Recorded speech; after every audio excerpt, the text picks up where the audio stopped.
Assalamualaikum warahmatullahi wabarakatuh.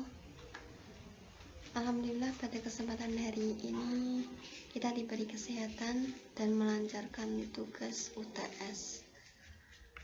Di sini saya akan menjelaskan tentang tugas UTS dasar-dasar bimbingan konseling dengan dosen pembimbing Bapak Hilman Rofi Azmi MPT. Yang terhormat Bapak dosen Bapak Hilman Rofi Azmi MPT.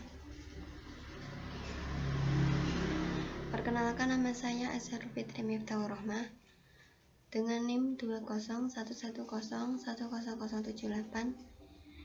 kelas C1 KIR. Pastinya sudah tahu di program studi bimbingan konseling pendidikan Islam yang pasti Fakultas Tarbiyah dalam Institut Agama Islam Negeri Kudus. Di sini saya mengambil tema program bimbingan dan konseling di sekolah. Dalam sekolah mempunyai bimbingan konseling. Dalam bimbingan konseling mempunyai program-programnya masing-masing. Terutama program bimbingan konseling yang ada di sekolah. Dalam keseluruhan usaha pendidikan sekolah ada 3 bidang yang ada di sekolah. Dalam keseluruhan ada 3. Yang pertama, pimpinan sekolah yang membawai pengajar dan bimbingan. Ketiga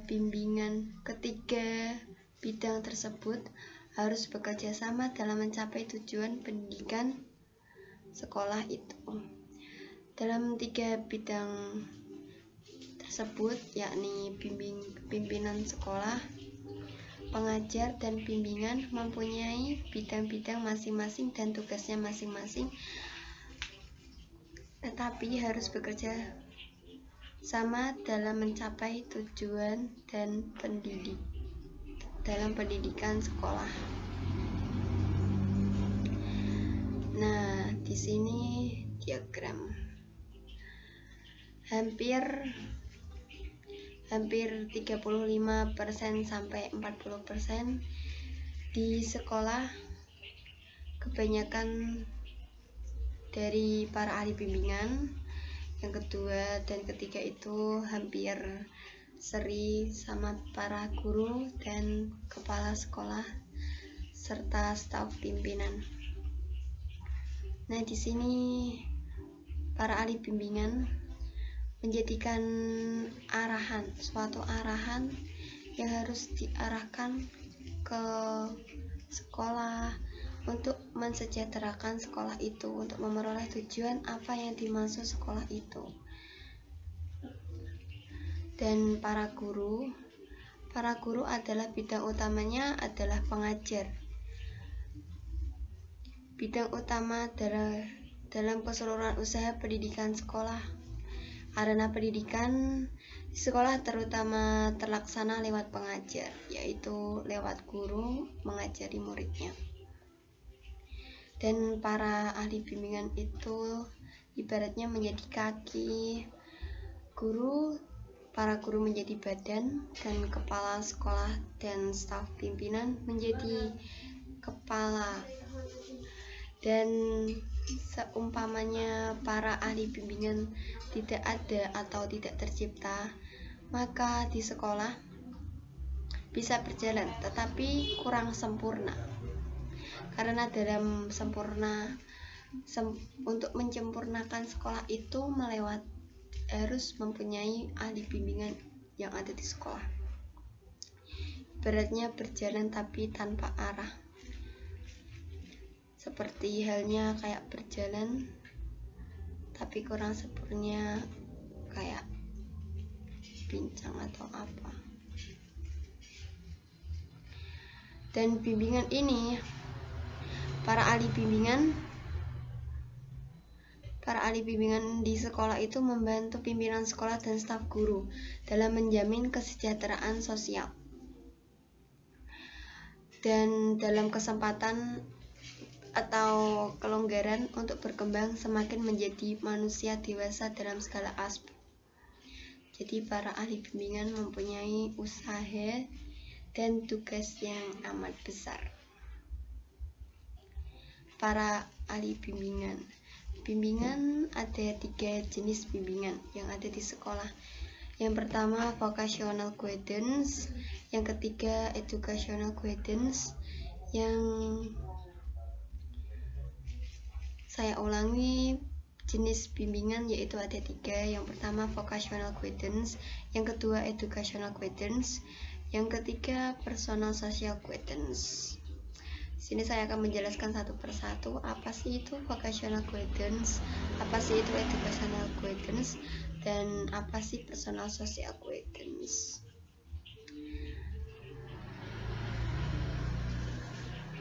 Vocational guidance.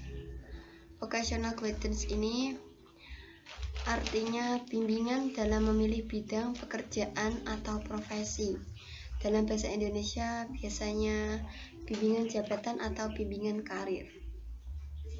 Jadi vocational guidance ini bimbingan yang difokuskan untuk memilih bidang pekerjaan atau profesi sesuai kemampuan dan minat bakat seseorang itu. Dan nanti saya akan menjelaskan bagaimana sekolah memberikan bimbingan dan konseling mengenai vocational guidance kepada para siswa. Nah, saya nanti akan menjelaskan satu persatu. Di sini saya akan menjelaskan apa artinya terlebih dahulu. Educational guidance. Educational guidance ini bimbingan dalam hal menemukan cara belajar yang tepat. Jadi para ahli bimbingan itu mengajarkan jenis yang kedua, educational guidance itu seperti bimbingan menemukan cara belajar yang tepat, cara belajar yang efektif, dan cara belajar untuk menyesuaikan diri cara belajar dalam pengajaran guru. Dan bagaimana sekolah memberikan bimbingan dan konseling educational guidance kepada para siswa. Jadi saya jelaskan. Personal social guidance. Personal social guidance ini adalah bimbingan dalam menghadapi dan mengatasi kesulitan dalam diri sendiri. Jadi para ahli bimbingan itu memberikan bimbingan dalam menghadapi dan mengatasi kesulitan dalam dirinya sendiri atau diri sekitar. Setiap orang atau setiap manusia pasti memiliki masalah yang harus dihadapi, dan cara mengatasinya adalah membutuhkan bimbingan, yaitu bimbingan konseling yang ada di sekolah masing-masing. Dan bagaimana sekolah memberikan bimbingan konseling personal social guidance kepada para siswa. Nah, di sini saya jelaskan apa sih usaha bimbingan para ahli bimbingan sekolah melakukan jenis-jenis tersebut ketiga itu. Nah, di sini. Nah, usaha yang pertama adalah usaha mengenai vocational guidance.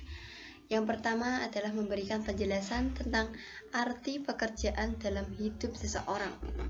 Jadi sangatlah penting memberikan penjelasan tentang arti pekerjaan dalam hidup seseorang.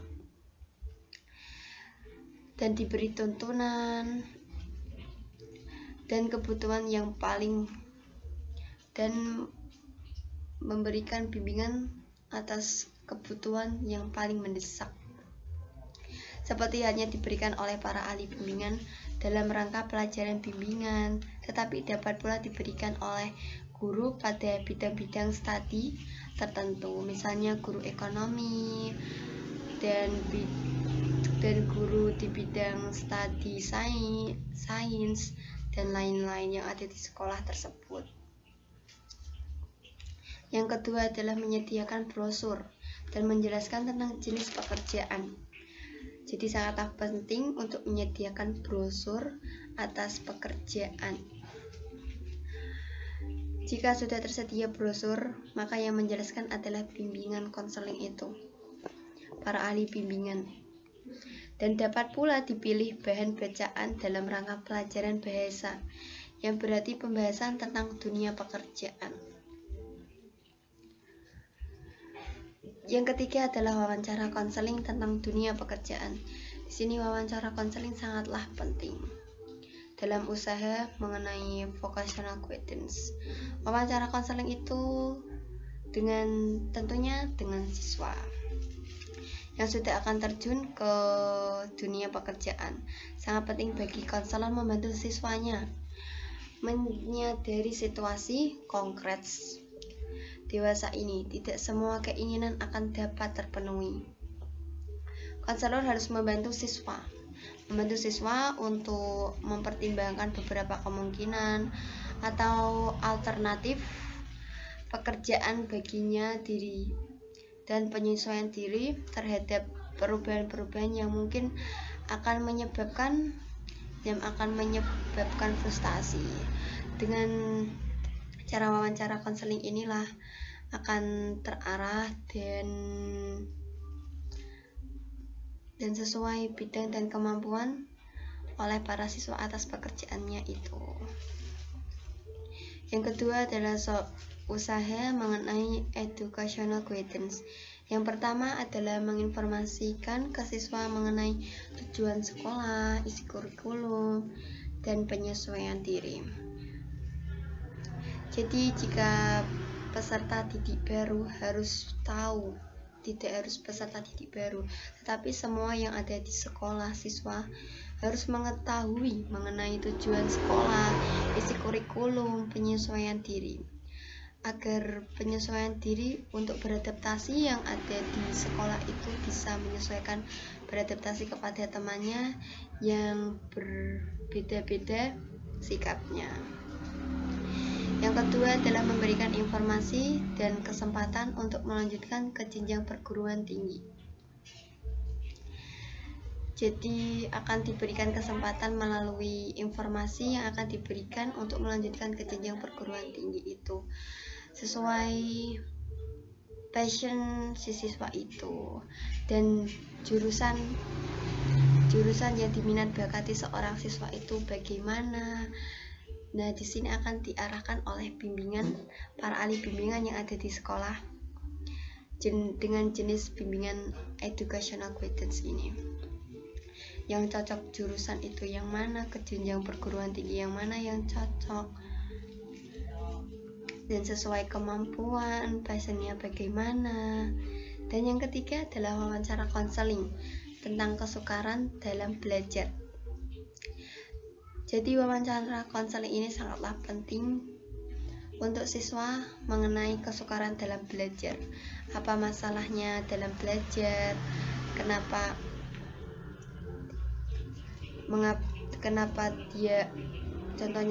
dia gagal dalam bimbingan ini, untuk membicarakan kegagalan yang disebabkan segala arah,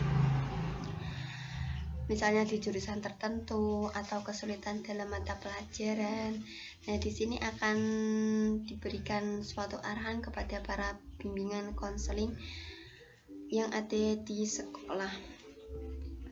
Yang ketiga adalah usaha mengenai personal social guidance. Yang pertama adalah memberikan mengenai fase perkembangan yang lazim dialami oleh anak remaja. Memberikan mengenai fase perkembangan ini sangatlah penting dan lazim oleh anak remaja, karena anak remaja itu kondisinya psikologis yang membutuhkan penanganan yang khusus kepada para bimbingan itu. Dan para ahli bimbingan itu harus mengetahui si anak remaja dalam fase perkembangan ini, harus dalam penanganan kesabaran, ketelatenan, dan harus benar-benar peka terhadap anak remaja itu. Yang kedua adalah mengatur dan memimpin diskusi kelompok mengenai masalah dan kesulitan oleh siswa. Jadi sangatlah penting para ahli bimbingan itu mengatur dan memimpin diskusi kelompok mengenai masalah dan kesulitan oleh siswa. Apabila mereka menyadari bahwa teman-temannya mengalami kesukaran yang sama, akan sangat bermanfaat apabila diskusi ini atau diskusi kelompok, disertai atau diikuti dengan tanggapan dengan para ahli bimbingan ini. Jadi kan setiap siswa mempunyai kesulitan atau masalah yang dihadapi yang ada di sekolah, entah itu kesulitan dalam mata pelajaran atau sulit beradaptasi dengan temannya, itu harus diatur dan memimpin diskusi oleh para ahli bimbingan itu. Yang ketiga adalah mengumpulkan data mengenai sifat kepribadian siswa. Pengumpulan data mengenai sifat kepribadian siswa ini sangatlah penting dalam mengenai pergaulan di sekolah. Jadi tahu pribadinya si siswa itu bagaimana, siswa A itu bagaimana, siswa B itu bagaimana. Dalam kepribadian pasti berbeda, pribadi masing-masing siswa itu berbeda. Jadi alangkah baiknya jika para ahli bimbingan itu mengumpulkan data mengenai sifat kepribadian agar mudah cara beradaptasi dalam kepribadian si siswa itu. Dalam memberikan personal sosial guidance ini, seorang ahli bimbingan membutuhkan fleksibilitas yang tinggi dan kesabaran yang besar. Di satu pihak, ia harus menunjukkan pengertian terhadap situasi konkret dan siswa. Di lain pihak, ia harus memberikan siswa untuk mengambil suatu manfaat, entah itu manfaat yang masa lalu atau masa depan. Jikalau contohnya memberikan manfaat di masa lalu, kita harus mengambil hikmahnya yang baik, bukan di sisi buruknya. Jadi mengambil hikmahnya itu yang baik, bukan di sisi buruknya. Dan yang jika mengambil manfaat untuk ke depan itu harus direncanakan apa yang harus diperbuat, yang akan ke depan bagaimana, itu harus direncanakan. Jika mau menyusun yang akan datang itu bagaimana. Jika untuk masa lalu, kita ambil hikmahnya yang baik saja.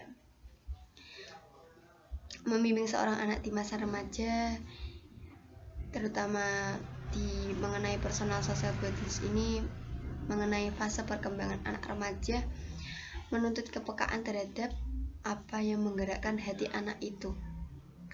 Pembimbing dan konseling terhadap mereka membutuhkan kesabaran dan ketelatenan tersendiri, karena kondisi psikologis anak remaja itu masih labil dan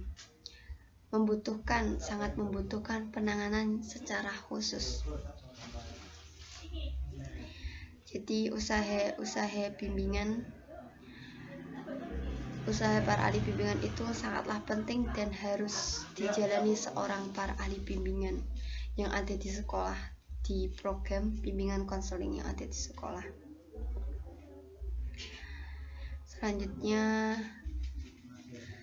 Selanjutnya terima kasih, semangat bagi kita semua yang menjalankan kuliah baik online.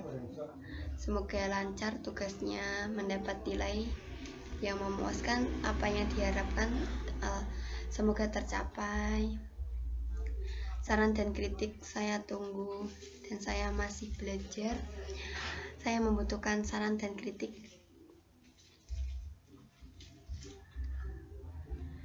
Apabila ada kesalahan, saya mohon maaf. Apabila ada kelebihan, jangan dikembalikan. Sekian, wassalamualaikum warahmatullahi wabarakatuh.